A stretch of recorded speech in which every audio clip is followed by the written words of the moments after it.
Welcome to the show. My name is Matthew Lucci, and this is The Truth on the American Liberty Media Network. I am so excited about where this show can go. This is our first show that we're launching here on ALM. There's going to be a handful of others across all of our platforms. You can listen on YouTube, Rumble, and on Spotify. And really what we want to be doing with this show, we've got so many possibilities. This is our very first show. Like I said, so many possibilities. But really what we want to be doing is getting down to the truth. We're going to be seeing a lot of stuff in the media. We're going to be seeing a lot of stuff coming out of Washington, D.C. We're going to be seeing a lot of stuff out of the establishment, Republicans and Democrats alike. What we're going to be doing with this show is diving in, talking to firsthand sources, figuring out what's really going on. I'll be providing commentary, and a lot of that comes from my experiences running for Congress myself. I'm going to pull the curtain back on what's going on, not just in my home state of Texas, but across the country. I am going to take some shots at establishment figures along the way, and if that's something that bothers you, well, this is not the show for you. If you're somebody who does not like the way that things are going in this country, and maybe you understand why, maybe you don't understand why things are going on, and you want to learn more, this is the show for you. If you want to peek behind the curtain about what's going on in all the Republican Party, all the Democratic Party, everything in between, you want the truth, you want to understand what's really going on, this is the show for you. For those of you who don't know, my name is Matthew Lucci. I ran for U.S. House District 25 in the great state of Texas, the state and the district that I grew up in, and I'm proud to call my home. Along the way, I learned so much about what's going on in the Republican Party and what's going on coming out of Austin and Washington, D.C. And that's one of the main reasons why myself and a handful of other conservative activists decided to start the American Liberty Media Network. This is something that, whether on this show or the other shows that we host, such as Roundtable, which I'm one of the co-hosts on, or just on the website, AmericanLibertyMedia.com, you can find great information about what's going on in the world. You can find news stories, you can find commentary, and all that. All that's shareable. That said, let's really dive into today's show. Today's topic is about what's going on with party leadership, particularly in the Senate. It's no secret that Mitch McConnell is way too old and mentally incapable, not even just for the leadership position, but probably for the seat that he's sitting in right now. I feel bad for my friends in Kentucky, and really for Republicans across the board who are not represented well by somebody who cannot even complete a sentence. I guess that's really what the Democrats feel as well, because Joe Biden cannot complete a sentence.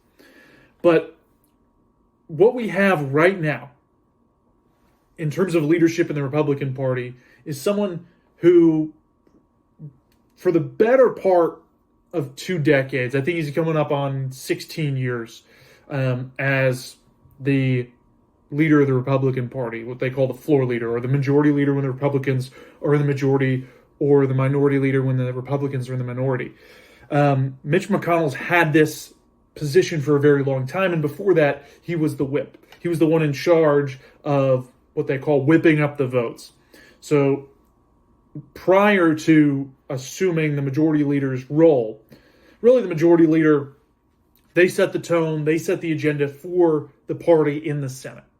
And the whip's job is to go around and quote-unquote whip the votes. Their job is to go around and make sure that each of the members are voting the way that they want the vote to go.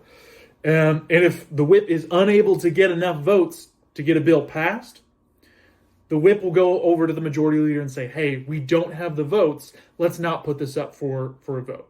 And usually the leader of the party does not put something up for a vote unless they have the votes to do it, unless they have the votes to pass. there are a few circumstances where they don't do that. And that's where they want to just throw their hands up and say, hey, we tried, we just didn't get the votes.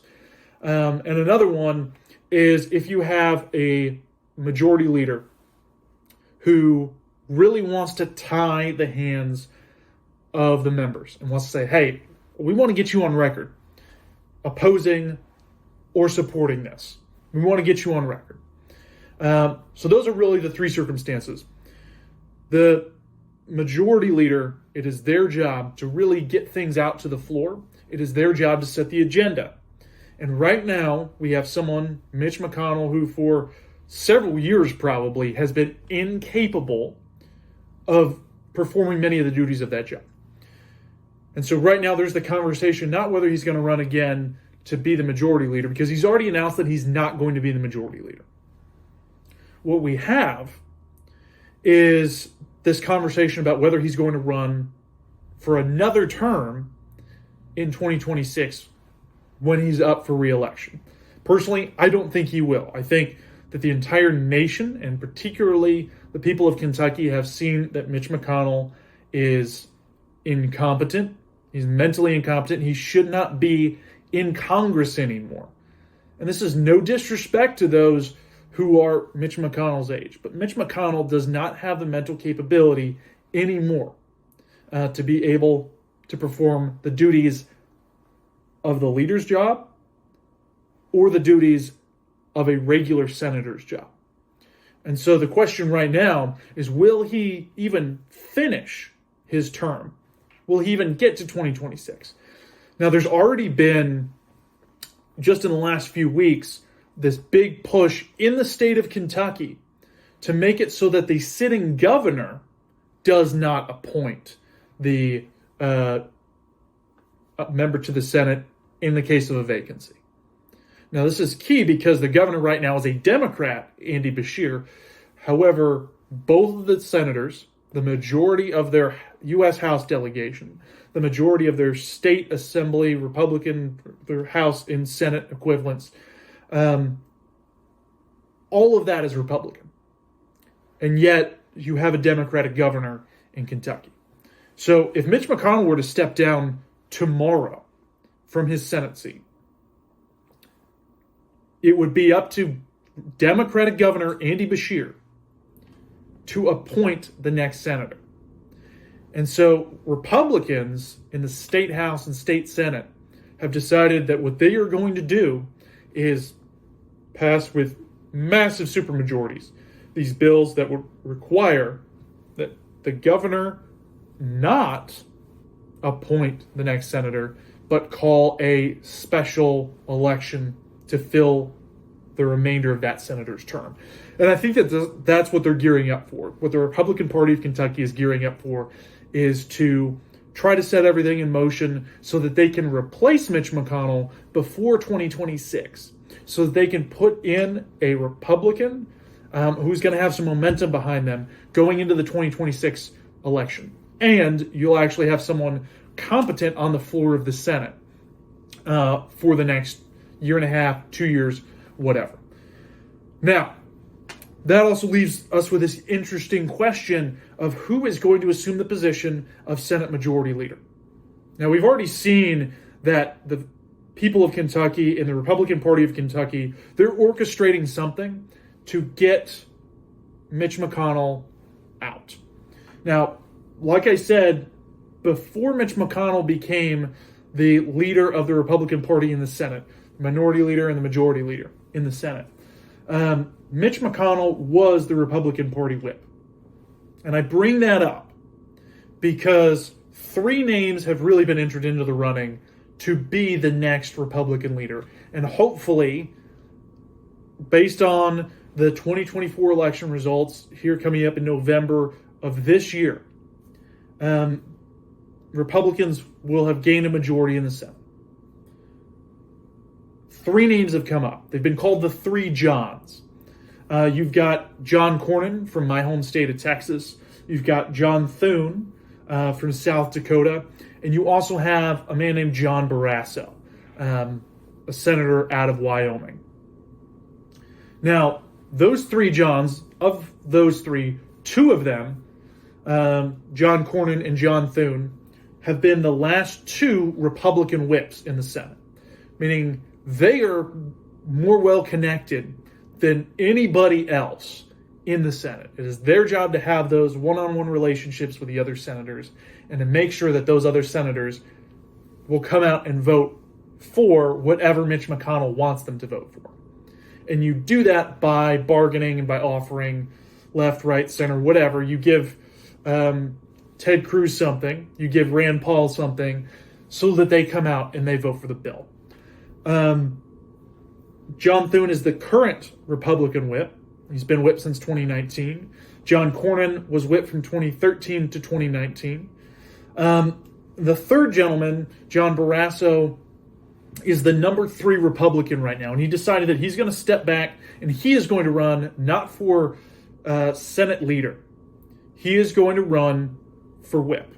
But what we're seeing here is a whole bunch of folks who are not particularly conservative, who are not particularly strong America First candidates, deciding that they are going to be the ones to take up the mantle of the Republican Party.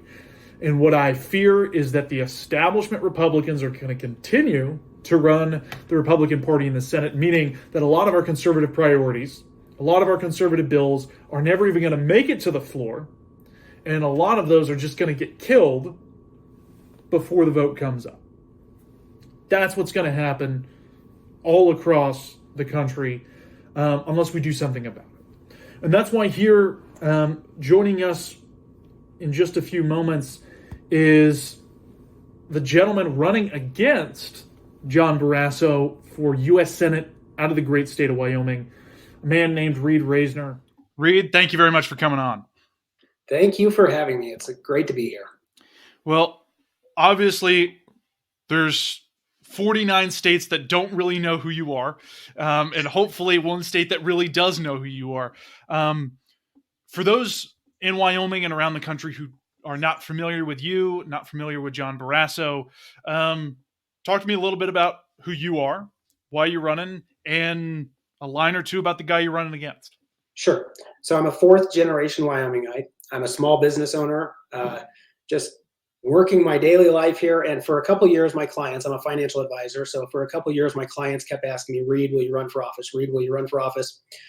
And it all happened after my military people got kicked out of the military for not taking the vaccine. And a lot of their lives were actually destroyed.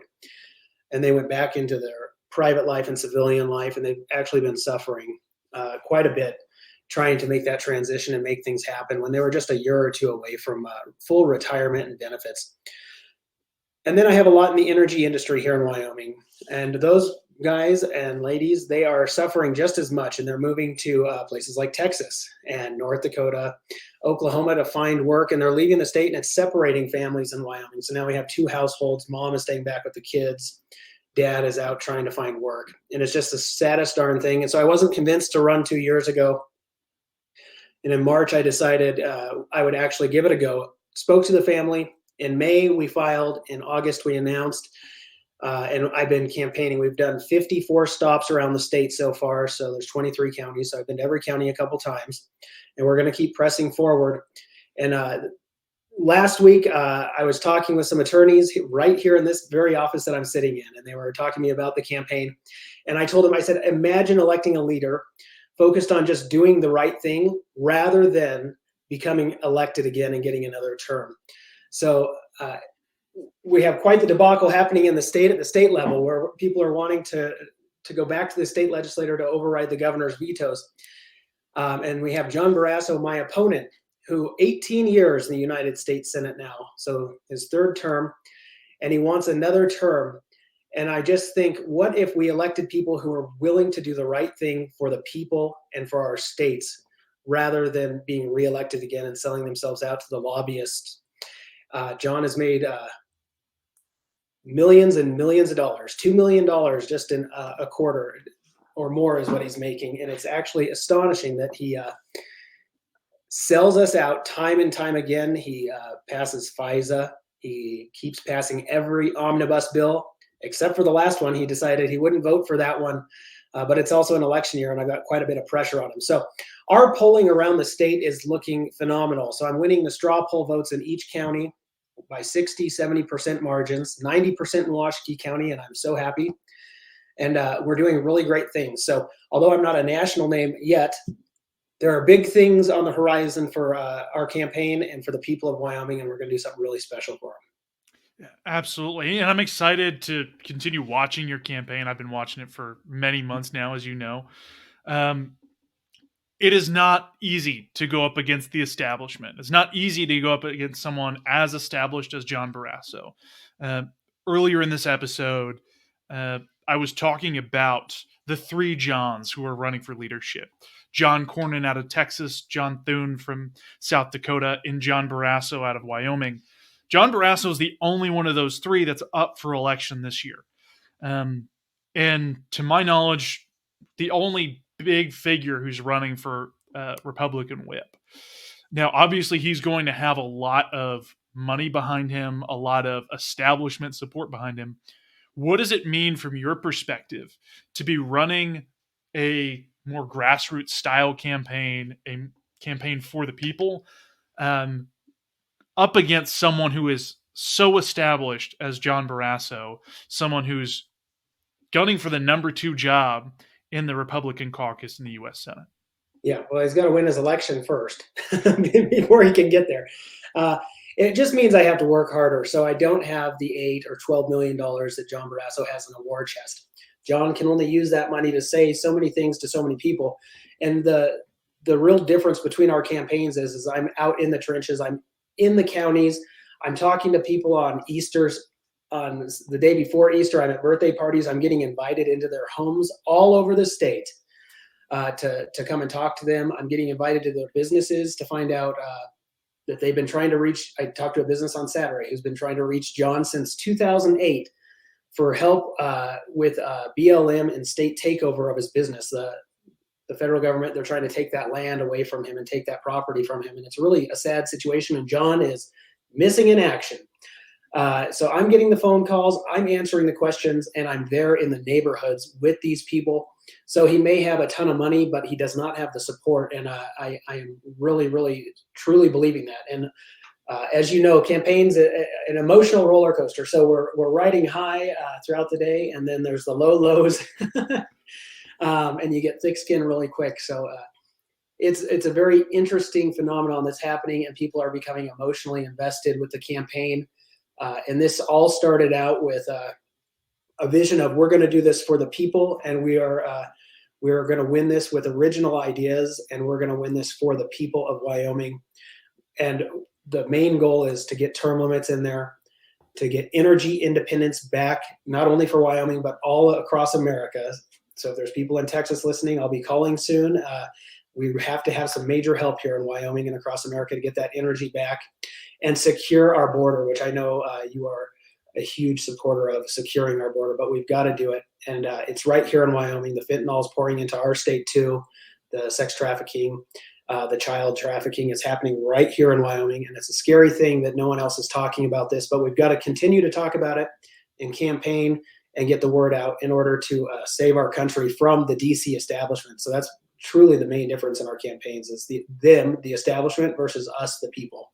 Yeah, absolutely. I can commiserate with you on a lot of that, and also have a lot of empathy for some of the things that you're running on. One of the things that you're touching upon that was not really central when I was running was energy. Talk to me about energy independence, what that would take from the U.S. federal government, how it would help the United States as a whole, but especially your home state of Wyoming. Yeah, so just 4 short years ago when President Trump was there, we had an exporter of energy. We were an exporter of energy. We were drilling. We were in a boom cycle. And when we look at this country, we're in like this 10-year cyclical pattern, especially in Wyoming. This is a boom and bust state because we're so entrenched and tied to energy.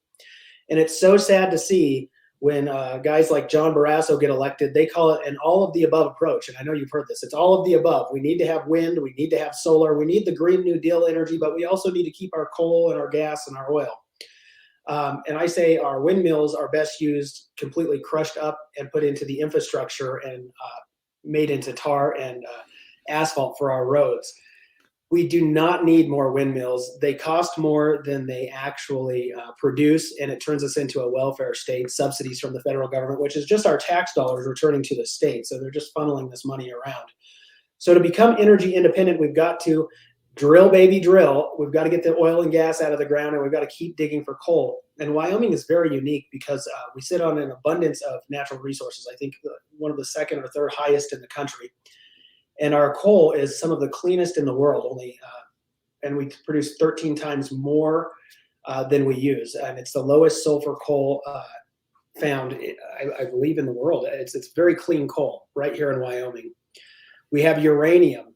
The fact that we can mine uranium, highly enriched uranium, from all over the state. I mean, my office is probably sitting on uranium. This is how much uranium is in Wyoming. And the fact that John wanted to go to Russia and Hillary Clinton to buy uranium to power these new nuclear factories is just blows my mind. And I can't understand where he's coming from. And it's the most anti-American establishment political figure I think Wyoming has ever elected. So to become energy independent, we have to deregulate, cut the regulations that he continues to put in place. And he calls it responsible regulation. And it's anything but responsible. It's truly hurting Wyoming and Wyoming families and America and America's families. And we'll start producing energy again in this country, drilling, getting it out, get the Keystone Pipeline back opened up, get oil pumping again. In Texas, Oklahoma, Wyoming is very important to get this stuff going and get our oil fields opened back up and get all the land lease permits back out there into the hands of these oil companies. And that's what we need to do, is deregulate in order to bolster that entire industry. Now, let's talk real quick about border security. You've been talking about that a lot on the campaign trail. That's something important to a lot of my viewers, a lot of our listeners from across the country, because every state is now a border state with how many folks are coming across the border illegally, how much fentanyl is pouring into our communities. You mentioned that you've seen that in Wyoming. What is going on in Wyoming, and what is your plan for securing our southern border? We have to shut the border down. So to secure the border, we have to shut it down. So I don't care if we send our military in. I don't care how President Trump does it when he gets there. We need to back him and shut the border down completely, seal it off, and then we need meaningful immigration reform. And that starts with redefining political asylum. That is an old term that came from the Cuban Missile Crisis, and they were coming over with Fidel Castro, and they were saying political asylum. We can't just have anyone coming across our border claiming political asylum. They're coming from Africa. They're coming from China. They're coming from Mexico, Colombia. They're coming from Haiti. They're coming from all places saying political asylum. And the way our immigration laws are, they automatically get entry. On top of that, the Biden administration is giving them many, many benefits. I think up to $60,000 or $70,000 in benefits, which is absurd to me. So shutting our border down and then beginning a mass deportation effort to get these people out of our country and find out who they are, where they came from, and why they're here is so important, because we have some truly evil people right here in America, all across in all 50 states. And I've met with Wyoming Game and Fish, and I've met with our state law enforcement in several counties now that are talking about the cartel being established right here in Wyoming. And it's scary to think that they're actually pushing fentanyl from our southern border through Wyoming and then pumping it out across the rest of the United States. Not only that, but we have women and children being trafficked right through Wyoming right now. And it's really, really an awful thing that's happening. So at a federal level, our federal government needs to make sure our law enforcement have the support they need and in place, local law enforcement, to go in and disrupt and gather the cartel up and get them the hell out of our country, because we need to start deporting. Our federal government needs to work with local law enforcement, our sheriffs, and there needs to be a really great line of communication between the two to get these bad guys out of our country as quick as possible, but especially out of Wyoming, and make sure we have a safe place for our children in Wyoming that is fentanyl free, because they are killing us with this fentanyl. They're not coming here for good, high-paying jobs and an American dream. They're actually turning us into a third world country. And we see that especially in New York City, where they're beating up police. We see that in Chicago, where the same thing is happening.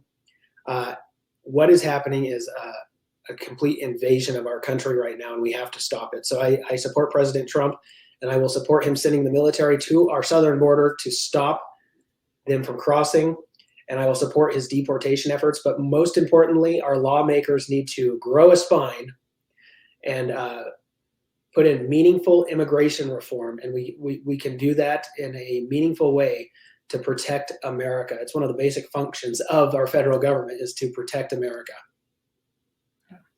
And so, with a little bit of time that we have remaining, what do you need to succeed? What do you need to succeed in your race against John Barrasso? And what would voters get if they elect you that they will not be getting if John Barrasso gets sent back to Washington, D.C. for a fourth term? Yep. So I need Wyoming voters' support, but I also need the support of all across the country, because this is an American problem. This isn't a Wyoming problem, and we need to elect really great patriots to every office across this country. And these start with just normal people who run businesses and are just normal people like myself and you, who are just living our life and concerned about the American way of life in our country. So go to ReidRasner.com, make a donation, even $5. Anything helps. I can tell you that we can stretch it and it goes a long way because we have a strong ground game, but any amount helps. And donations, we have to have the money going forward. I've poured and I'll continue to pour my own money into this campaign, but truly any support from anywhere in the country is greatly appreciated. And I do appreciate it. I see it coming in, and we do our weekly phone calls on all of the donations. So thank you to everyone who's supporting us. With me, you're going to get term limits. You're going to get the hardest working son of a gun to balance the budget. I've got a plan for that, and we're going to have a press conference to talk about that plan here in the next couple of weeks. We're going to have a secure border, and we're going to have energy independence, and we're going to bolster our manufacturing, which is so important to make sure we talk about manufacturing and throw that in there. But we need to become an American first country again and focus on Americans and America before sending money over to Ukraine or anywhere else. And it's so important to have that. So go to ReidRasner.com, make your donations today, and I greatly appreciate it. Any amount helps, even just $5, $20, $50, whatever it is, it all adds up and it all helps at the end of the day. Well, thank you, Reid. I appreciate you coming on and sharing this episode with us. I'll put all that information down in the show notes and on our website as well. Best of luck to you out in Wyoming. Yes. We do need way more America First leaders at every level. So thank you very much for spending a little bit of time with us here today. Thank you. I'll be back soon. I want to thank Reid very, very much for taking the time to come on our show today. You at home know as well as I do how difficult it is to run a campaign, how busy you can be, especially if you're also a business owner on top of that. And even more so when you're running up against the establishment machine. As we were talking about before the interview here on this show, we have three Johns. We've got John Thune, we have John Barrasso, and we have John Cornyn, all running for these leadership positions in the Republican Party. Whether John Cornyn wins the House leader or the Senate leadership position, or whether Senator John Thune wins the Senate leadership position, Republicans are going to be in very bad shape. That's because John Cornyn is obviously one of the key leaders in the gun control legislation that got passed here underneath the Biden administration. John Cornyn was also booed for a solid 2 minutes at the last GOP convention that was held here in Texas. John Thune, on the other hand, votes with liberals 49% of the time. Both of those individuals vote for massive government spending. You also throw in John Barrasso out of Wyoming, who's running for the whip position. It's his job, whoever the whip is, it is their job to get the rest of the Republican caucus aboard with things, even if their voters are not in favor of them. And it is such a powerful position. That is the backroom dealing. Who leads those negotiations? That's the whip. It is a very, very important position. And one that most folks don't even look at. Because folks are more concerned with who the leader is. Yes, the leader, and right now it looks like it's going to be John Cornyn or John Thune, both of which would be disastrous for the Republican Party, be disastrous for conservatives. Both of those individuals have a history of bending over backwards to appease the left. In John Thune's case, voting with the left 49% of the time. In John Cornyn's case, he'll even lead bills for Democrats. He led Joe Biden's gun control. And then when we look at what his liberty score is, we see that he only votes with conservatives 54% of the time. And so he is 3% better. He votes with liberals 3% less than John Thune. We need someone who's actually conservative leading the conservative party. However, our party leadership, the Republican Party leadership, is weak. They're spineless. They bow to the left. That's why we need to replace a lot of these folks. And we know out in Washington, D.C., the establishment is going to keep electing the establishment. Party leaders are going to keep electing their friends and buddies to be the next party leaders. And that's why it is important for us at the grassroots level to be advocating for more conservative candidates.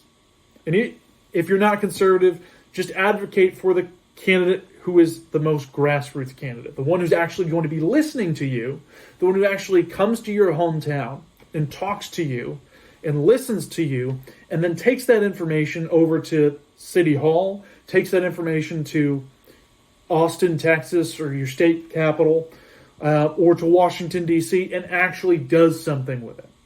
We don't see that out of Senator John Cornyn in Texas. We don't see that out of Senator John Thune in South Dakota. And we don't see that out of Senator John Barrasso in Wyoming.